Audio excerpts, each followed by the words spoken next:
Assalamualaikum warahmatullahi wabarakatuh. Kita masuk pada pertemuan 9, yaitu algoritma untuk masalah bisnis.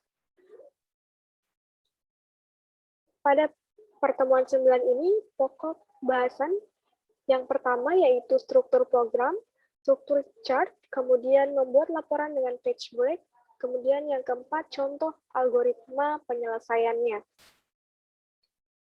Kita masuk pada struktur program.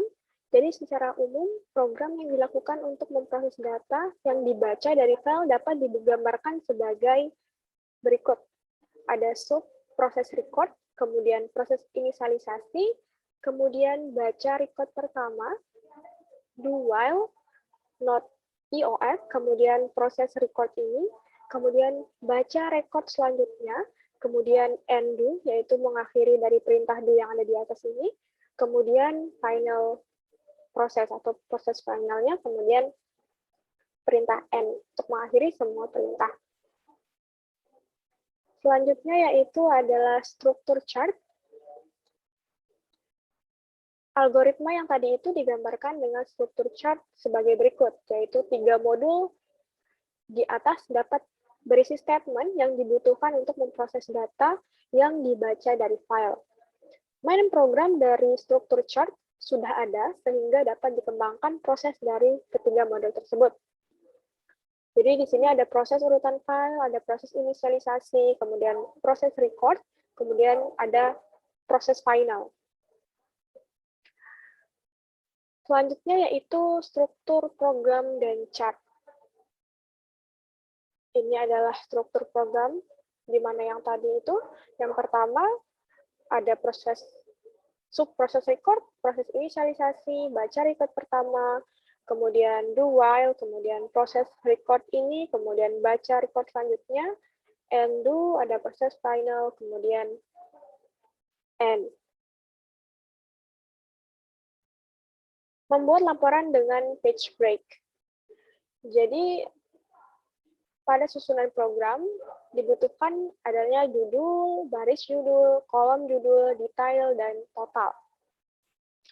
Di samping itu, suatu halaman laporan hanya menampung beberapa baris record, sehingga harus mengatur pemindahan ke halaman baru. Kemudian, untuk itu dibutuhkan sebuah control break untuk memeriksa kapan harus pindah ke halaman yang baru atau page break. Ada dua jenis page break. Yang pertama yaitu single level control break, yang kedua multiple level control break. Apa itu single level control break? Single level control break adalah pemberhentian dalam linknya program berdasarkan nilai sebuah variabel. Jadi, program tersebut berhenti atau mengulang untuk mencetak judul baru berdasarkan nilai sebuah variabel. Di sini disebutkan bahwa contoh variabelnya adalah departemen.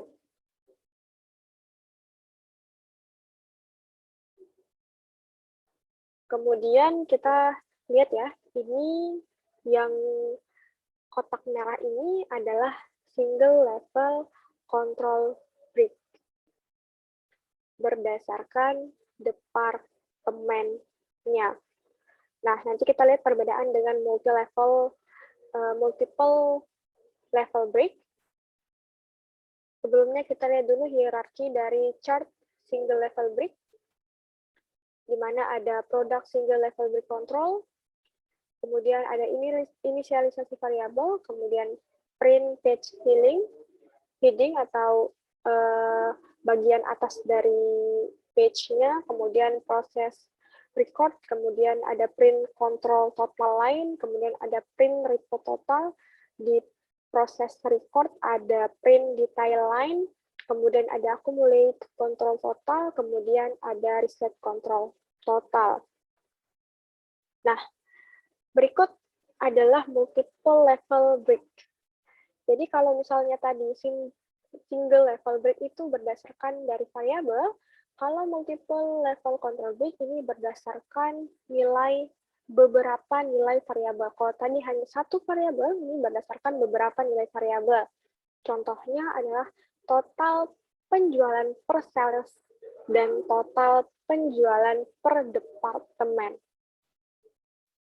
Nah, untuk yang warna merah ini tadi yang disebut dengan single level brick, tapi tidak ada berdasarkan salesnya ya. Dikatakan multiple level brick ketika di dalam single level brick terdapat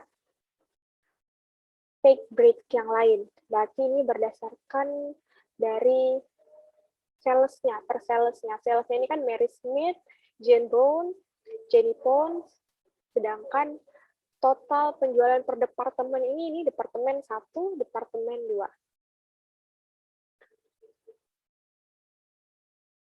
Untuk hierarki chart multiple level break, yang membedakannya yaitu ada print minor control total dan print major control total. Kemudian di print minor control total ini ada reset minor control total, kemudian di print major control total ada reset major control total.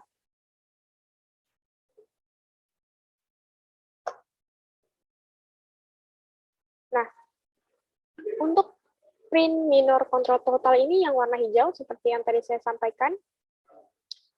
Untuk multiple step-nya, kemudian untuk yang warna merah ini yaitu major control total. Selanjutnya untuk yang warna biru ini adalah print report total, kemudian untuk yang warna orange ini merupakan print detail line dan akumulasi dari kontrol totalnya.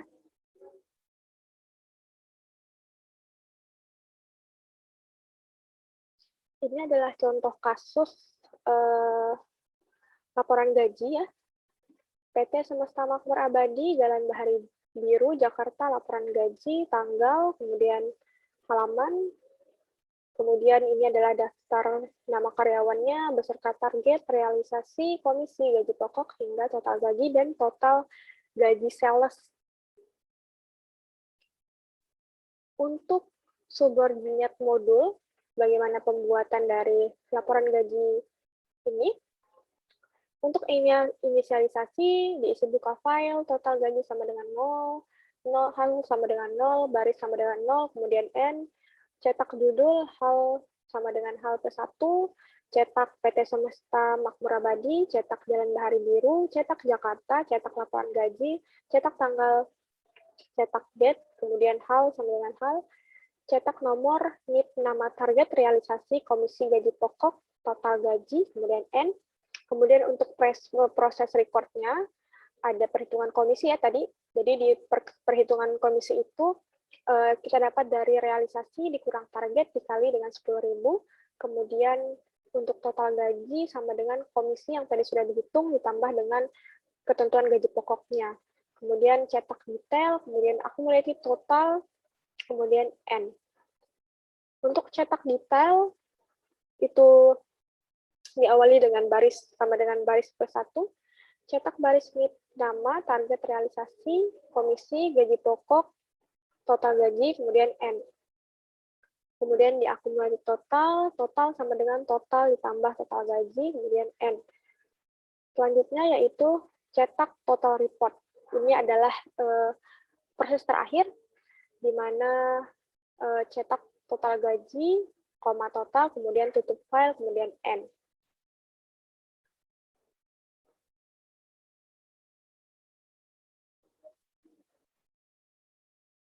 Ini untuk algoritma pemecahan laporan penyewaan ya, kurang lebih sama dengan laporan gaji tadi. Ini untuk tugas 6-nya. Untuk tugas 6, saya harapkan dapat dikerjakan secara berkelompok. Waktu yang saya berikan adalah 2 minggu.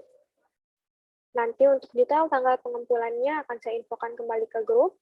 Kemudian, saya harapkan sekali lagi untuk dapat mengerjakan tugas ini, terutama untuk yang nilai tugas 1 dan 2-nya belum dikerjakan, atau belum ada. Kemudian, saya ingatkan sekali lagi, untuk upload tugasnya nanti harus satu-satu per orang. Jadi misalnya satu kelompok 5 orang, semua anggota yang 5 orang tersebut, jika memang dia berkontribusi dalam pengerjaan tugas kelompok ini, maka dia harus mengupload ke dalam aplikasi MyDesk. Sekian dari saya. Jika ada pertanyaan, silakan lanjut ke grup WA atau bisa bertanya di kolom diskusi yang ada pada aplikasi MyBest. Sekian dari saya, semoga dalam keadaan sehat selalu teman-teman semua. Wassalamualaikum warahmatullahi wabarakatuh.